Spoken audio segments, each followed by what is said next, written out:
여러분 안녕하십니까? 14주차 수요일 강의를 시작하도록 하겠습니다. 오늘의 명언은 인생 레시피에 대해서 말씀드리겠습니다. 첫 번째, 부족한 자신감을 작은 성취로서 끌어올리는 것입니다. 처음부터 큰 목표를 이루려는 것보다는 작은 것부터 성취하면서 자신감을 가지는 것이 중요하겠습니다. 두 번째, 기회를 긍정의 타이밍으로서 행동하는 것입니다. 기회는 우리에게 꿈과 희망을 주는 신호이기도 합니다. 이 기회를 놓치지 말고 꼭 잡아서 최선을 다해야 할 것입니다. 세 번째, 냉철한 지성과 따뜻한 감성을 함께 발휘하는 것입니다. 평소 자기가 다양한 책을 읽고 지혜를 쌓아야 하고 많은 사랑을 공유하면서 풍부한 감성을 가져야 하겠습니다. 네 번째, 다그치지 않고 그 입장에서 그의 언어로서 공감을 하는 것입니다. 내가 가진 생각만이 항상 옳고 정확하지는 않습니다. 나 이외의 사람들의 사고도 존중해야 하고 또 소중하게 생각해야 하겠습니다. 다섯 번째, 조급하지 않게 옳다고 판단하는 방향으로 전진하는 것입니다. 심사숙고한 뒤에도 정당하고 내가 진정으로 원하는 것이라면 끝까지 포기하지 않고 성취해야 하겠습니다. 여섯 번째, 자신에게 적절한 휴식과 보상을 제공하는 것입니다. 열심히 일한 당신에게 보상이 되는 휴식과 선물을 하게 되면 더 많은 것을 얻을 수 있을 것입니다. 일곱 번째, 내 권한과 보살펴준 은혜를 생각하며 사는 것입니다. 나에게 소중한 가족과 도움을 주는 사람들에게 감사함을 느끼고 사랑해야 합니다. 여덟 번째, 버릴 것은 빨리 포기를 하고 선택한 것에 집중을 해야 하겠습니다. 미련을 가지게 되면 아무것도 이룰 수가 없습니다. 과감하게 버릴 것은 버리고 내가 선택한 것에 열정적으로 집중해야 하겠습니다. 아홉 번째, 집중하면 절대 포기하지 않는 것입니다. 옳다고 선택한 것에 몰입을 해서 원하는 것을 얻기 전까지는 절대 포기하지 말고 전투적으로 성취를 해야 하겠습니다. 열 번째, 열렬히 사랑하는 것입니다. 내가 좋아하는 사람이든 일이든 그 무엇이라도 한번 빠지게 되면 헤어나올 수 없을 정도로 사랑을 해야 하겠습니다. 그러면 우리 저번 시간에 했던 내용을 잠깐 복습을 하고 오늘 강의를 계속해서 이어나가도록 하겠습니다. 직무관리의 개념은 직무를 체계적으로 정비를 하고 그에 적합한 인적 자원을 모집하고 선발, 그 다음에 배치를 하면서 각자의 직무에 상응하는 대우를 받게 하고 그들이 보람을 가지고 일할 수 있도록 직무를 분석, 평가, 설계하는 것을 우리가 직무관리라고 합니다. 직무관리에 의해서 각 종사원들의 분석이나 직무의 분석이나 평가와 설계를 해서 적재적소에 배치를 하는 것을 이야기를 합니다. 직무관리는 직무를 통해서 유효한 성과를 산출하려는 제반 인적 자원 관리 활동의 기초가 되기 때문에 조직과 경영 환경의 변화에 맞추어서 수행을 해야 합니다. 직무 분석은 종사원의 채용이나 배치, 이동, 승진, 그 다음에 공급 등 인사관리 활동의 효율적 수행에서 직무의 정보 자료를 수집하는 과정을 직무 분석이라고 하겠습니다. 종사원이 맡고 있는 직무의 내용과 직무를 수행하는 데 있어서 필요한 요건에 관한 정보 자료를 수집하고 분석하는 과정이라고 합니다. 직무 분석을 하는 목적은 종사원의 채용과 배치, 그 다음에 이동, 승진 등의 주요 기준을 제시를 합니다. 그래서 종사원의 교육 훈련과 능력을 개발을 해서 업무를 수행하는 데 있어서 효율적으로 활용을 하기 위해서, 그래서 직무 분석을 해서 종사원이 필요한 교육 훈련과 능력을 개발을 하고, 그리고 자기가 적성에 맞고 능력에 맞는 이러한 업무를 수행하는 데 있어서 효율적으로 활용을 하기 위해서 직무 분석을 하게 되는 것입니다. 그리고 각 종사원의 직무를 정확하고 종합적으로 평가한 다음에 등급을 분류를 해서 인사곡과 기초 자료로서 활용을 하는 것입니다. 저번 시간에 잠깐 이야기를 했는데, 보통 S등급, A등급, 그 다음에 B등급, C등급 이런 식으로 해서 평가를 1년에 2번씩 이렇게 평가를 해서 직원들의 승진이라든지 연봉 협상이라든지 이런 것들로서 이제 그 직원들을 직무 분석을 평가를 하고 인사고과를 매기게 되는 것입니다. 평가에 대한 결과는 승진의 결정적 자료 이용과 성과급, 상여금, 그 다음에 연봉 협상을 하는 데 있어서 결정적인 역할을 하게 되는 것입니다. 직무 분석은 업무 개선과 측정 배분으로 인해서 업무 분담의 측정화 역할을 하게 됩니다. 그래서 직무 기술서와 직무 명세서가 있는데, 직무 기술서와 직무 명세서를 통해서 우리가 인사고과라든지 이런 다양한 직무 분석을 하게 되는 것입니다. 그래서 직무 기술서는 직무 분석 결과에 의해서 직무의 내용이나 성격, 수행 방법, 그 다음에 직무에 기대되는 결과 등을 간략하게 정리한 서식을 이야기를 하고요.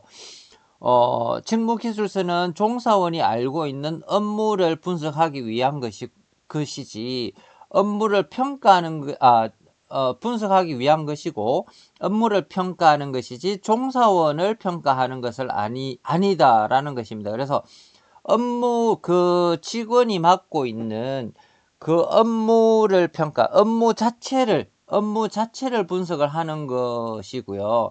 종사원, 그 업무를 하고 있는 사람을 평가하는 것은 아닙니다.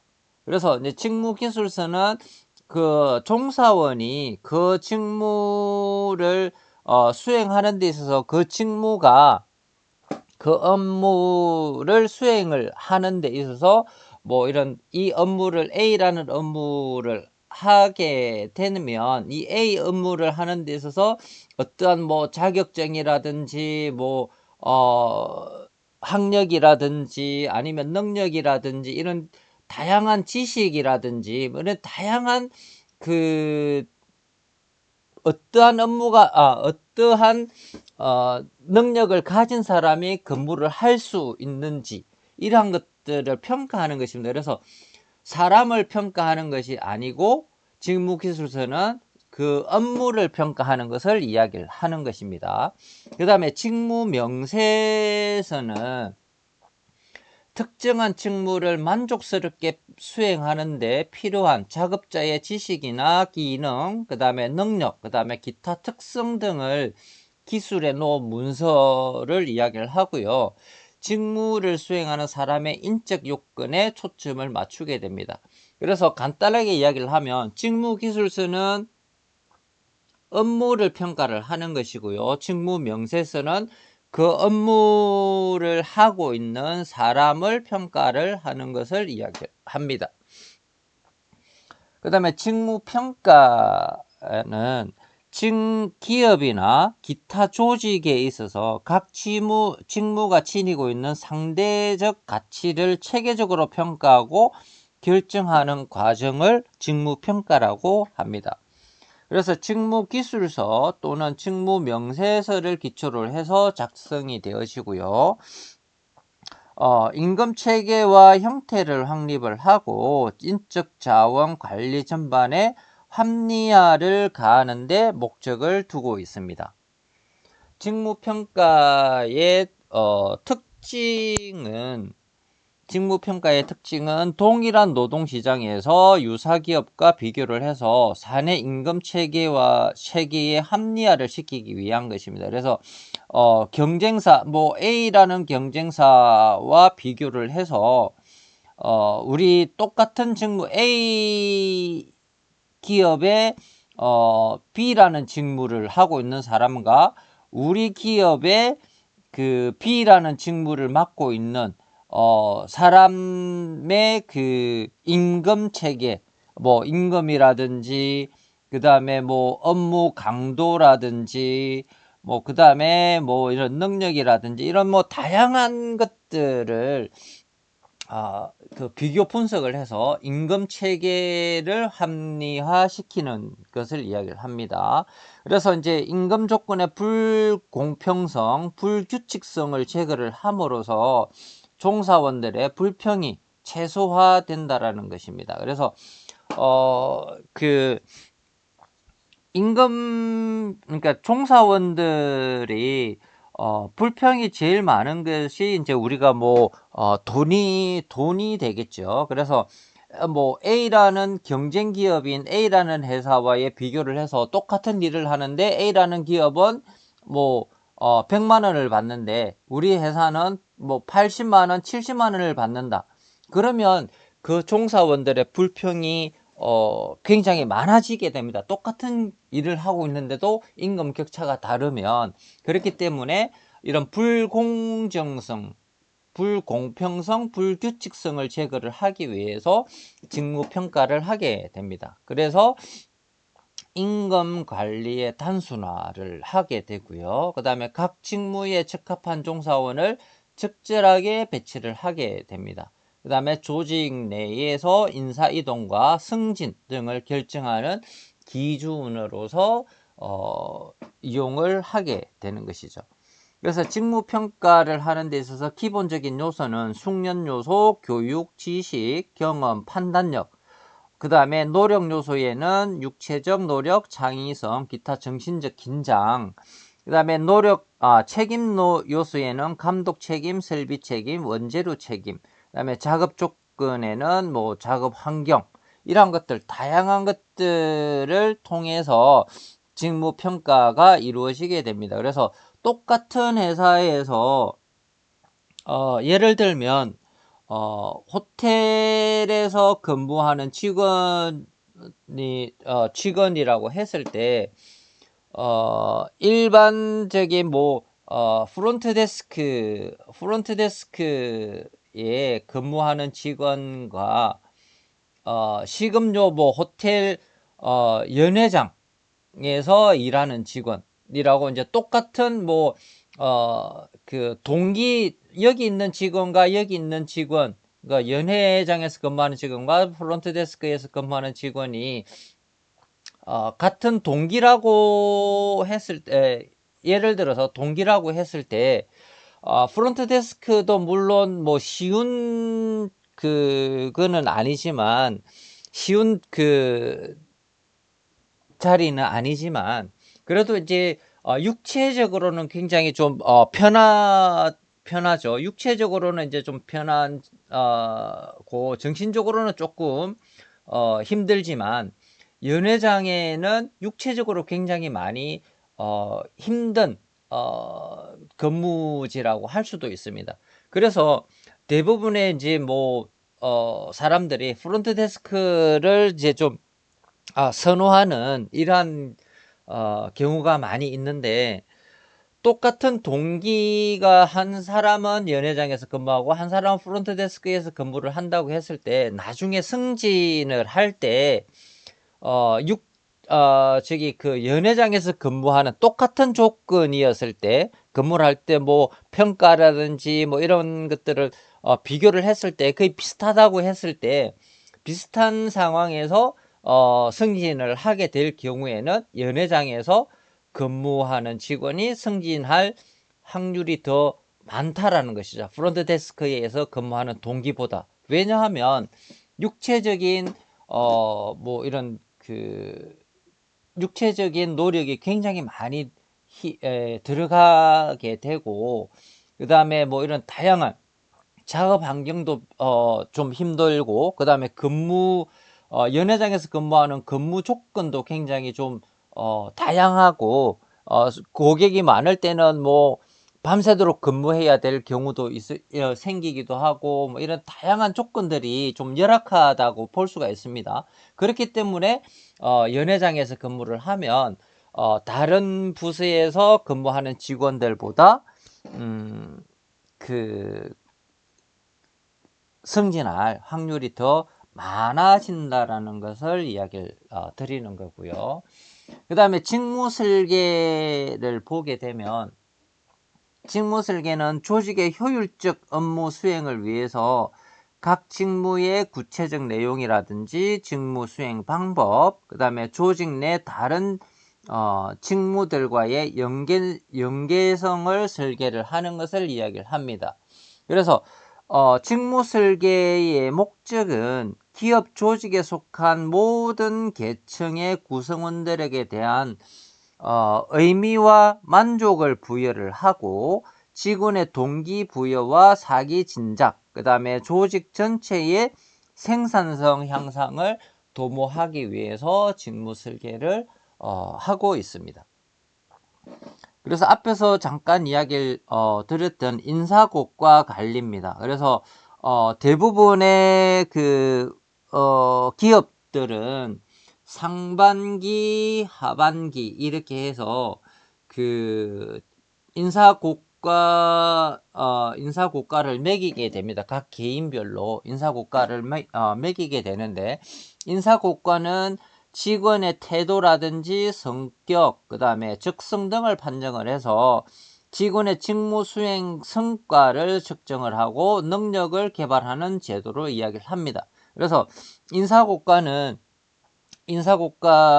할 때는 직무 성과, 그러니까 상반기 중에 그 직원의 직무를 잘 했는지, 즉 어떤 직무를 열심히 하고 또 성과가 좋았는지 안 좋았는지, 그 다음에 근무 태도라든지 뭐 이런 뭐 교육, 사내에서 실시하는 교육이라든지 훈련이라든지 이런 것들을 성실하게 수행을 했는지, 그런 것들 종합적으로 평가를 측정을 하고요. 그 다음에 그 사람의 이제 그 능력, 앞으로 이 사람이 어떤 지금 노력을 많이 하고 있는데, 이 사람의 그 능력을 평가를 하는 것이죠. 예를 들면, 지금은 영어만 이렇게 가능한 사람인데, 지금 뭐 일본어라든지 중국어라든지 이러한 공부를 계속 하면서 거기에 적당한 자기 업무를 하거나 또 다른 업무를 맡을 수 있는 이러한 그 자격을 갖추는 거죠. 그래서 영어뿐만이 아니라 일본어, 중국어, 뭐 불어 뭐 이런 식으로 해서 그 사람이 계속 그와 관련된 자격증이라든지 아니면 뭐 이런 것들을 계속 공부를 하게 되면 그 사람의 능력이 다른 직원들보다 더 이제 인정을 받는 거죠. 그렇게 됨으로 인해서 인사고과를 잘 받을 수가 있다라는 것을 이야기를 합니다.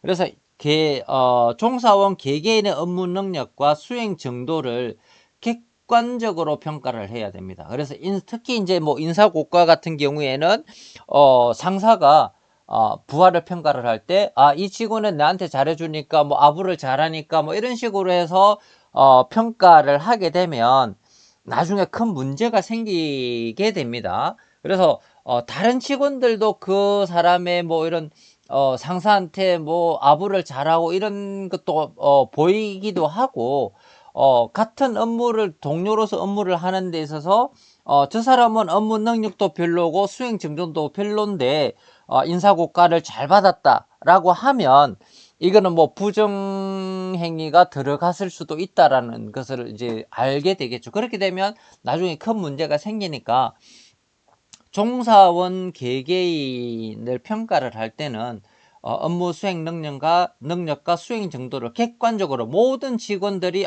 그 직원은 업무 능력과 수행 정도가 굉장히 훌륭하다라고 평가를 받을 수 있도록 객관적으로 평가를 해야 된다라는 것이죠. 그 다음에 그에 적합한 업무를 수행할 수 있도록 적절하게 배치하기 위해서 인사고과를 관리를 하게 됩니다.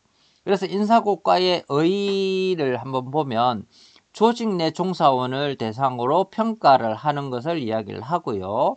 그리고 사람과 사람을 대상으로 하는 것이 아니고 사람과 직무와의 비교를 원칙으로 합니다. 그래서 인사고과는 사람과 사람, 그러니까 동료들이라든지 뭐 이런 그렇게 평가를 하는 게 아니라 그 사람이 직무를 수행하는 데 있어서 잘 수행을 하고 앞으로의 이 사람의 능력이 뭐 확보가 되면 또 더 어렵고 더 그 가치 있는 업무를 맡길 수 있도록 그렇게 하기 위해서 사람과 직무와의 비교를 원칙으로 해서 인사고과를 수행을 하게 된다는 것이고요. 그 다음에 상대적 평가를 원칙으로 합니다. 그 다음에 객관성을 높여서 투명한 평가로 이루어져야 되겠습니다. 그래서 예전에는 이렇게 뭐 아까 앞에서 말씀드렸던 직원이 밑에 있던 직원이 뭐 상사에게 아부를 잘해서 뭐 그 인사고과를 잘 받는 이런 경우도 있었지만 지금은 거의 그런 경우는 없습니다. 그래서 모든 직원들이 봤을 때 그 직원은 뭐 S등급을 받을 만하다 할 정도로 열심히 했고 또 성과를 냈다. 그 다음에 A등급, B등급 이런 식으로 해서 모든 사람이 인정할 수 있도록 객관성을 높이는 것이 중요합니다.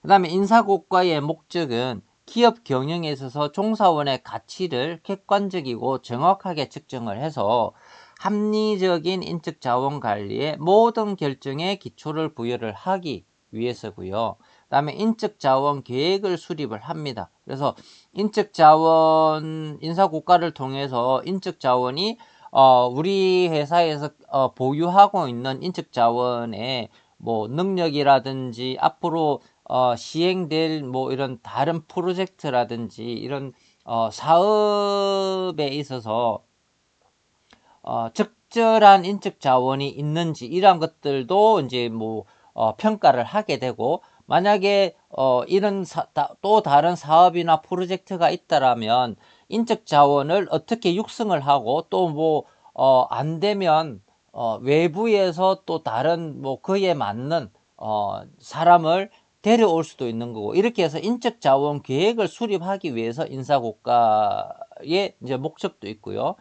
그 다음에 직무 배치, 그 인사고과를 통해서 능력 있는 직원은 능력 있는 그 능력에 맞는 직무를 배치하기 위해서 하는 경우도 있고요. 그 다음에 인사고과를 통해서 능력이 약간 부족하거나 뭐 이런 직원이 있다라면 교육이나 훈련을 통해서 그 직원의 능력을 향상시켜 줄 필요도 있다라는 것이죠. 그렇게 해서 인사고과를 통해서 이런 교육과 훈련을 실시하기도 합니다. 그 다음에 인력 개발 또 하기 위해서 이제 뭐 인사고과를 실시를 하고요. 그 다음에 조직 개발과 근로 의욕을 증진시키기 위해서 인사고과를 실시를 하게 됩니다. 그 다음에 인사이동 관리의 의의를 보게 되면 종사원이 호텔 기업에 고용이 되어서 특정한 직무에 배치가 된 후에 그의 능력이나 직무 내용의 변화, 그 다음에 기업 운영상의 다양한 변화, 그 여건에 따라서 수직적, 수평적 평가를 가져오게 되는 절차상의 의미를 이야기를 합니다. 그래서 호텔 기업에서의 인사 이동은 인력과 직무 사이에 결합, 적합성의 결여, 즉 양자 간의 부적합성이 발생을 했을 때 지체 없이 이루어져야 되겠습니다. 그래서 이제 이거는 신라호텔에서 뭐 이런 뭐 실제적으로 있었던 일인데 어떤 직원이 식음료 부서에서 근무를 했습니다. 그래서 이 직원은 평소 때 뭐 언어 쪽으로 굉장히 열심히 공부를 했어요. 뭐 영어, 일본어, 뭐 중국어 뭐 이렇게 해서 언어 공부를 굉장히 열심히 공부를 해서 거기에 뭐 점수도 계속해서 하고 자격증도 따고 이렇게 했었는데 나중에 프론트 데스크로 옮기게 되고 또 뭐 더 좋은 자리로 가서 판촉이라든지 홍보라든지 이렇게 해서 이 직원은 계속해서 승진이 되는 이런 경우도 있었습니다. 그렇게 해서 인사 이동, 그러니까 그 직원의 능력에 따라서 수평적은 뭐 그냥 평범한 이러한 인사 이동이지만 수직적으로 승진을 하는 거죠. 그렇게 해서 나중에 뭐 임원이 될 수도 있고 사장이 될 수도 있고 이렇게 수직적으로 인사 이동도 가능합니다. 그래서 이제 이러한 것들은 그 사람의 능력이 얼마만큼 열심히 하느냐에 따라 달려 있는 거죠. 그 다음에 이제 교육훈련에 대해서 알아보면요. 교육훈련은 종사원의 지식이나 기능, 태도, 그다음에 이런 것들을 향상시키게 됨으로써 기업의 발전이나 뭐 유지를 하기 위한 목적입니다. 그래서 종사원이 그 업무를 수행하는 데 있어서 지식이나 기능, 태도 이러한 것들이 좀 부족하다면 이러한 직원들을 따로 교육이나 훈련을 시키게 되죠. 그래서 교육이나 훈련을 시켜서 종사원이 그 업무를 수행하는데 어려움이 없도록 하는 것이고요.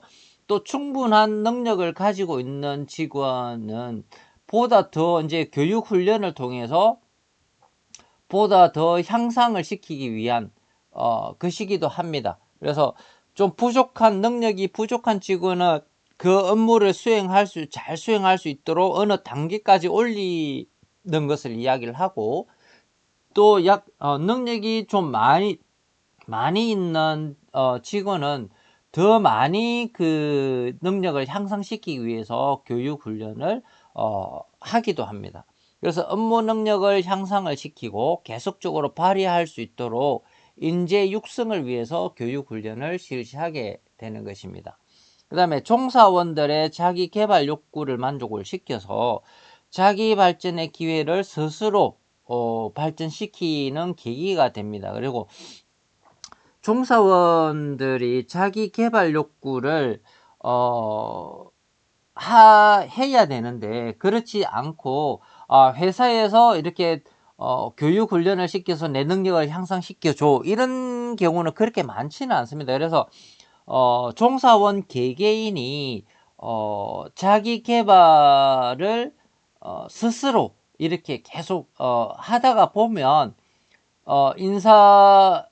인사 관리라든지 뭐 직무 설계라든지 직무 평가라든지 이러한 것들을 통해서 이 사람은 앞으로 이렇게 가능성이 보인다. 이러한 그 분야로서 계속 교육 훈련을 시키고 이렇게 하면 이 사람은 나중에 우리 회사에 크게 기여할 수 있겠다라고 판단이 되면 이 사람을 선발을 해서 해외 연수라든지 뭐 대학이나 뭐 석사, 박사 이러한 과정까지 회사에서 다 공부도 시켜주는 이러한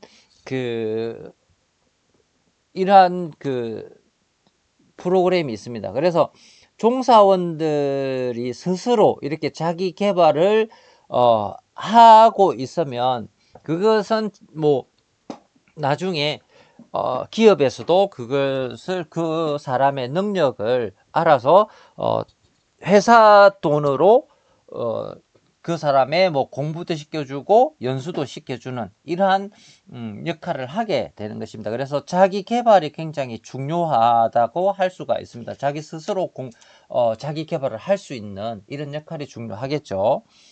그 다음에 교육훈련의 공통적인 목적을 보게 되면 종사원의 만족도가 증진이 됩니다. 그래서 내가 능력이 조금 부족하고 내 업무를 하는데 어려움이 있었는데 회사에서 실시하는 이런 교육 훈련을 통해서 나의 업무를 하는데 크게 문제 없이 내 능력이 향상이 되게 만들어 주는 것이죠. 그렇게 됨으로 인해서 내 업무를 수행하는 데 있어서 만족도가 증진이 되게 됩니다.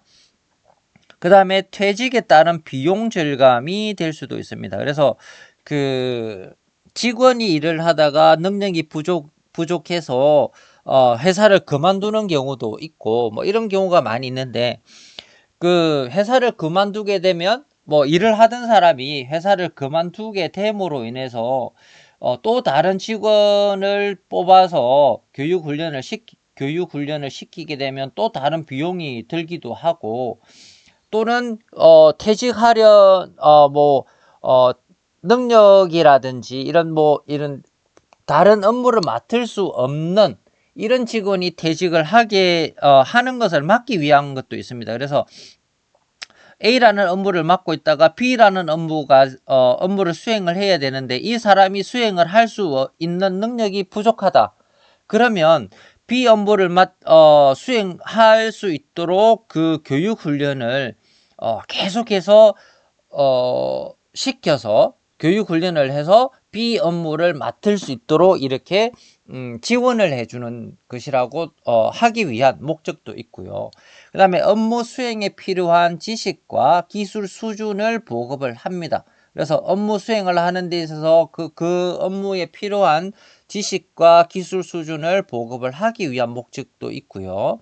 그 다음에 교육에 따른 업무 효율성이 증진이 됩니다. 그래서 이런 교육이나 훈련으로 인해서 그 업무를 잘 수행하는 것뿐만이 아니라 시너지 효과를 가져서 그 업무와 관련된 뭐 다른 직무라든지 그 다음에 생각지도 않았던 자기의 뭐 잠재력이라든지 이런 것들을 개발을 할 수 있고 또 거기에 힘입어서 자기 개발을 더 열심히 하게 되는 이러한 계기도 줄 수도 있습니다. 그 다음에 개발과 승진, 그 다음에 기회를 부여를 하게 되는 것이죠. 교육 훈련을 통해서 인재를 개발을 하고 또는 뭐 승진도 시키게 되는 이런 기회를 부여를 하기도 위한 목적도 있습니다. 그 다음에 이런 교육 훈련을 통해서 자기가 하고 있는 업무를 성실하게 아무 문제 없이 잘 하게 됨으로써 그 업무에 대한 만족감이 더 높아지게 되는 목적도 있습니다. 그 다음에 호텔 기업의 교육 훈련을 보게 되면 서비스 기본 교육이 있습니다. 그래서 그 서비스 기본 훈련은 모든 전 직원들이 정기적이고 그 수시적으로 서비스 기본 교육을 받습니다. 그래서 이제 뭐 신입 사원이라든지 그 다음에 기존에 있는 직원이라든지 그 다음에 뭐 그 등급별로 그 뭐 지배인급 그 다음에 과장급 뭐 이런 뭐 이사급 뭐 부장급 뭐 이렇게 해서 그 등급별로 해서 서비스 기본 교육을 받고 있습니다. 그 다음에 고객 관계 교육 우리 고객 관계라고 하면 서비스 기업 특히 호텔 같은 경우에는 거의 모든 직원이 고객과의 이런 관계를 가지고 있죠. 그래서 항상 고객과의 접점에 있기 때문에 고객과 관련된 이런 고객 관계 교육을 계속 실시를 하고, 그 다음에 고객과의 상황별 커뮤니케이션 스킬 교육이라든지 뭐 이런 고객의 취향과 정보를 수집을 해서 서비스함으로써 고객 만족도를 높이게 하기 위한 교육, 그 다음에 커뮤니케이션 스킬, 커뮤니케이션 뭐 대화하는 것이죠. 고객과의 커뮤니케이션 교육이라든지, 그 다음에 고객 관리, 그 다음에 고객 불평 관리, 불평이 생겼을 때 어떻게 그것을 해결하고 고객을 만족시킬 수 있을 것인가, 이러한 교육까지 계속해서 지속적으로 해야 되는 것이고요.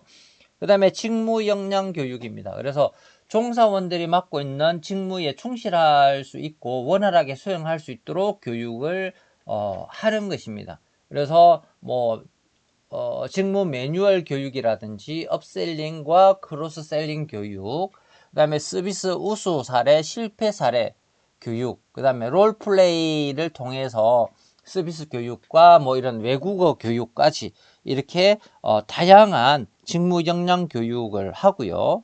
그 다음에 개인 비전 교육입니다. 그래서 개인의 감정과 꿈, 비전 이런 것들을 가지고 있는 감정적인 사람이기 때문에 기업의 철학이라든지 경영 정책, 그 다음에 기업의 비전 이런 것들을 설명을 하고 종사원의 가치나 중요성 이런 것들을 인식시켜 주어야 된다라는 것입니다.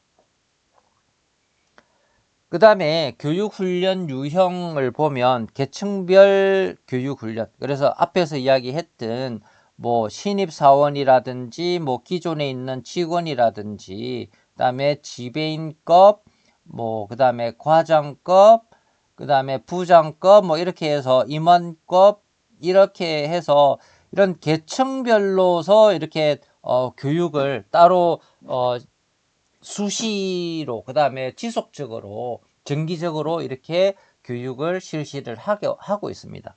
그 다음에 직능별 교육훈련은 직장 내 훈련 OJT와 직장 외 훈련 오프 더 잡 트레이닝, 직장 내 훈련은 온 더 잡 트레이닝이죠.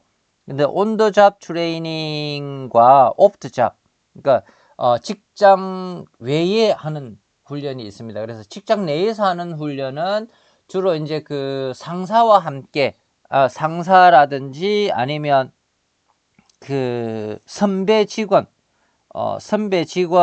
같이 신입사원이라고 하면 상사라든지 선배 직원과 같이 일을 하면서 회사 내에서 같이 일을 하면서 그 업무를 배우는 것을 이야기를 합니다. 그런 직장 외 훈련은 직장 내에서 받을 수 없는 이러한 뭐 설비가 없다라든지 아니면 이런 교육 장소가 없다라든지 뭐 이런 경우와, 그 다음에 외부에 나가서 이런 뭐 강사라든지 아니면 뭐 그 연수라든지 우리 기업 내에서 직장 내에서 훈련을 못하는 것들을 다른 회사나 다른 장소에 가서 실습이라든지 뭐 이런 것들을 통해서 교육을 받는 것을 직장 외 교육이라고 하겠습니다. 그 다음에 이제 그 복리후생인데요. 복리후생은 호텔 기업이 직원들과 가족의 생활 수준을 향상시키기 위해서 간접적인 보상으로서 임금 이외의 모든 보상과 서비스를 이야기를 합니다. 그래서 직원을 확보를 하고 유지를 하기 위해서 경영 공동체의 형성의 기반으로서의 필요도 합니다. 그래서 생활보장적, 그 다음에 은혜적 시책의 성격을 지니고 있고요. 종사원에게 많은 혜택을 부여를 해서 경제적, 문화적 생활 향상을 도모를 하고 고객 만족에 최선을 다하기 위해서 직원들에게 복리후생을 주게 되는 것입니다. 그래서 복리후생이 주는 이익을 보게 되면 직원에 대한 이익은 근로의욕과 사기가 높아지게 됩니다. 그래서 회사에서 주는 이런 복리후생은 근로의욕, 그러니까 일을 열심히 하게 해주는 역할도 하고, 다른 기업에서는 주지 못하는 이러한 혜택들을 받음으로 인해서 사기가 높아지게 되겠죠. 그 다음에 안정감이 향상이 됩니다. 내가 돈이 없어서 뭐 가정에 뭐 돈이 없어서 뭐 어떤 걱정이 생기면 회사에 나와서 편안하게 일을 할 수가 없습니다. 그러면 일이 잘 안 되는데, 그런 걱정이 없고 모든 문화생활이라든지 이런 다양한 복지를 받게 되면 안정감이 향상이 됩니다. 그 다음에 불만의 원인이 감소가 됩니다. 그래서 뭐 복리후생이 잘 돼 있고 뭐 이런 다양한 혜택을 주게 되면 회사에 대한 불만이 생길 수가 없겠죠. 그 다음에 경영자와의 관계가 개선이 됩니다. 그래서 경영자에 대한 불평, 불만도 없어지게 되고, 서로 이제 뭐 의사소통도 자주 하게 되면서, 일의 능률은 더 높아지게 되는 것이고요. 그 다음에 고용이 안정이 됩니다. 그래서, 이런 복리후생이 잘 돼 있으면 직원들이 그만둘 확률이 거의 많지가 않습니다. 그렇기 때문에 수입이 증가도 하게 되고요. 그 다음에 건설적으로 하는 기회 등이 늘어나게 되고, 호텔의 방침이나 목표에 대한 이해가 증진이 됩니다. 그 다음에 사용자에 대한 이익은 생산성 향상과 원가 절감이 이루어지게 됩니다. 그래서 직원들의 사기가 높아지고 근로 의욕이 높고 뭐 안정감이 형성이 되고 불만의 원인이 없고 이렇게 되면 당연히 생산성이 향상이 되겠죠. 그렇게 함으로써 하나라도 더 절약을 하게 됨으로써 회사에 많은 원가 절감이 이루어지는 이런 경우도 있고요. 그 다음에 팀워크가 굉장히 좋아지게 됩니다. 그 다음에 결근이라든지 지각, 사고, 이직이 감소가 됩니다. 그 다음에 인간관계가 개선이 되고요. 채용이나 훈련 비용이 절감이 됩니다. 그래서 결근, 지각, 사고, 이직 이런 것들이 없으면 신입사원이라든지 아니면 기존에 있는 직원들이 더 열심히 일을 하고 또 이런 계속해서 이런 직원의 유지가 됨으로 인해서 채용을 하는데 비용이라든지 시간이라든지 이런 것들이 없어지게 되고 훈련 비용도 절감이 되는 이런 효과도 있습니다. 그 다음에 직원과 건설적으로 일할 기회가 많아지게 되고, 그 다음에 호텔의 방침이나 목표를 알릴 기회가 많아지게 되고, 그 다음에 호텔을 홍보할 기회도 늘어나게 되는 것입니다. 그래서 복리후생의 기능을 보게 되면 생활안정 기능이 됩니다. 그래서 근로의욕을 증진을 하고 생활 안정을 도모를 해서 맡은 업무에 성실히 수행할 수 있도록 하기 위한 것입니다. 그래서 아무 걱정이 없이 생활이 안정이 되고 일을 더욱 열심히 할 수 있도록 만드는 역할도 하고요. 그 다음에 노동력 유지 기능이 있습니다. 직원들의 이직률이 많은 이유는 생활의 불안정과 안정적인 직장을 원하는 사람들이 대부분이 됩니다. 그렇기 때문에 복리후생을 강화를 하고 안정적인 직장 분위기를 유지할 수 있도록 함으로 인해서 노동력을 유지함과 동시에 우수 인재를 지속적으로 확보할 수 있다라는 것입니다. 그 다음에 인간관계 기능인데, 임금은 직급과 개인적인 비교를 통해서 차등 지급의 형태를 취하고 있는 개인적인 노력에 의한 것이지만, 복리후생은 단체 지급의 성격과 동일한 혜택을 제공을 하기 때문에 직원 모두가 평등한 대우를 받는다는 인식을 가지게 됩니다. 그래서 뭐 월급이라든지 뭐 연봉 이러한 것들은 개인의 능력에 따라서 차이가 있고 직급에 따라서 차이가 있지만, 이런 복리후생은 모든 직원들이 똑같습니다. 뭐 신입사원이든 아니면 기존의 직원이든 뭐 이런 직급이 높든 낮건 뭐 대표이사까지 이사까지, 신입사원부터 대표이사까지 복리후생은 뭐 약간의 차이는 있겠지만, 예를 들면 뭐 명절 선물이 나간다라고 했을 때, 명절 선물이면 어떤 직원이든 뭐 직위 고하를 막론하고 명절 선물은 똑같이 나가게 되는 거고, 또 뭐 여름 휴가에 대한 이러한 것들도 마찬가지입니다. 뭐 콘도미니엄을 사용할 수 있는 뭐 이런 조건들도 그 직원들이 다 똑같이 사용을 할 수가 있으니까 이런 평등성을 얻을 수가 있겠죠.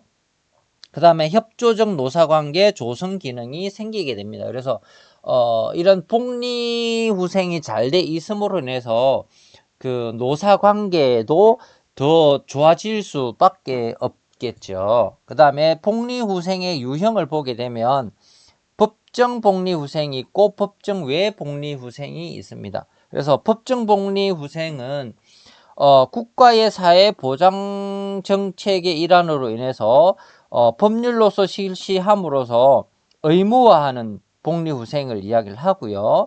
그 다음에 종사원의 안정이나 욕구 충족, 사회 문화적 생활을 유지하는 데 목적이 있습니다.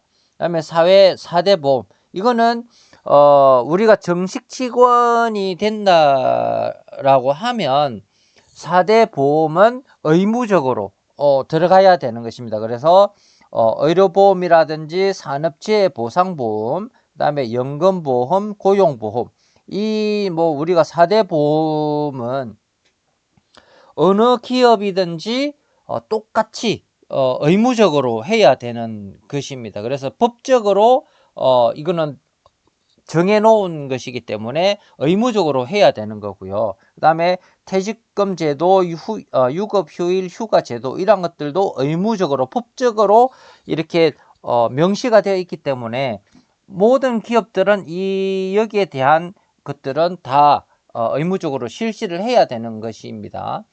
그런데 이제 법정 외 복리후생이 있습니다. 그래서 법정 외 복리후생은 국가의 법률에 의하지 않고 자발적으로 실시하는 복리후생을 이야기를 합니다. 그래서 기업의 특성과 여건 등에 따라서 추가적으로 실시하는 것이기 때문에 내용과 정도가 다양하게 차이가 많이 나기도 합니다. 그래서 복리후생 같은 경우에, 법정 외 복리후생 같은 경우에는 기업이 뭐 이런 규모가 크다라든지 아니면 뭐 작다라든지 뭐 기업에 돈이 많고 적고 뭐 이런 그 기업의 사정에 따라서 복리후생을 많이 줄 수도 있고 적게 줄 수도 있고 또는 안 줄 수도 있습니다. 그래서 법정 복리후생은 의무적으로 해줘야 되는 것이지만 법정 외 복리후생은 해줘도 되고 안 해줘도 되는, 해주게 되면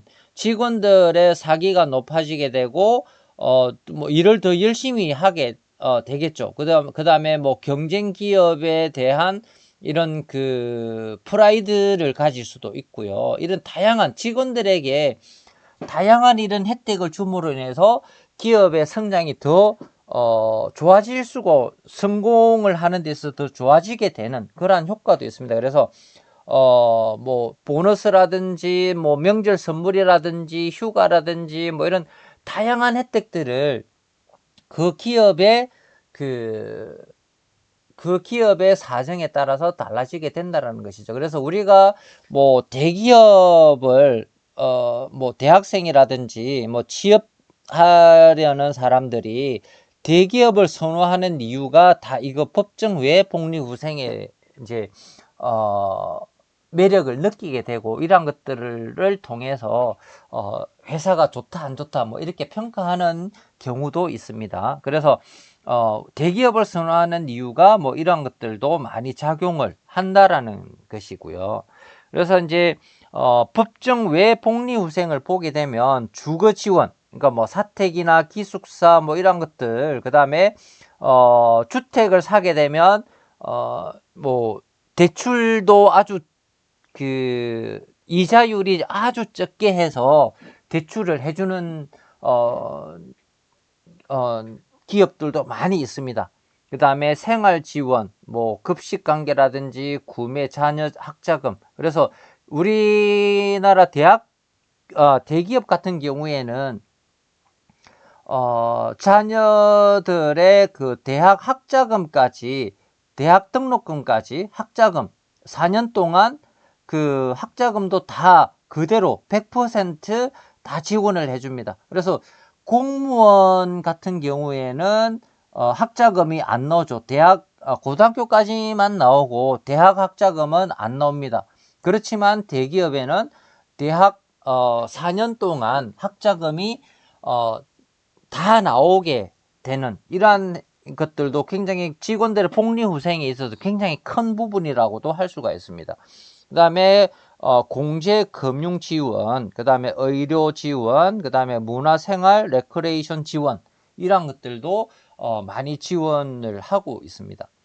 그 다음에 내부 마케팅은 종사원들에게 자신이 소속된 기업의 호텔의 자부심을 가지게 되고 자신이 제공하는 서비스 가치에 대한 확신을 갖게 하는 것을 이야기를 합니다. 그래서 종사원을 호텔 서비스의 1차적인 고객으로 간주를 합니다. 그래서 내부 마케팅은 종사원이라고 보시면 될 것 같습니다. 종사원을 대상으로. 예전에는 외부 마케팅. 그래서 고객을 우리가 외부 마케팅이라고 하는데, 고객보다 더 중요한, 외부 마케팅보다 더 중요한 마케팅이 내부 마케팅입니다. 그래서 종사원을 대상으로 해서 마케팅을 하는 것이죠. 그래서 고객 지향적 접근 방식으로 해서 서비스 마인드를 갖게 해야 됩니다. 그 다음에 내부 마케팅은 고객과의 접촉이 많은 종사원들의 친절과 서비스 정신은 상품의 중요한 역할을 하기 때문에 아주 필수적인 요소라고 볼 수가 있습니다. 그래서 그러니까 서비스 기업의 종사원은 고객과의 접점에서 많은 친절과 이런 서비스 정신 이런 것들이 굉장히 중요하기 때문에 이러한 직원들에게 기업이 내부 마케팅을 잘 함으로 인해서 이러한 것들은 저절로 생기게 되죠. 없던 친절도 생기게 하는 것이 내부 마케팅입니다. 그래서 필수적인 요인이라고도 할 수 있겠습니다. 그래서 내부 마케팅은 굉장히 중요한 서비스 기업에 있어서 내부 마케팅은 고객을 위한 마케팅보다 10배, 100배 더 중요한 마케팅이라고도 할 수가 있겠습니다. 그래서 내부 마케팅의 목표를 보게 되면 종사원으로 하여금 고객에게 만족스러운 제품을 제공할 수 있도록 하고 기업의 내부 고객인 종사원들을 겨냥한 마케팅이라고 합니다.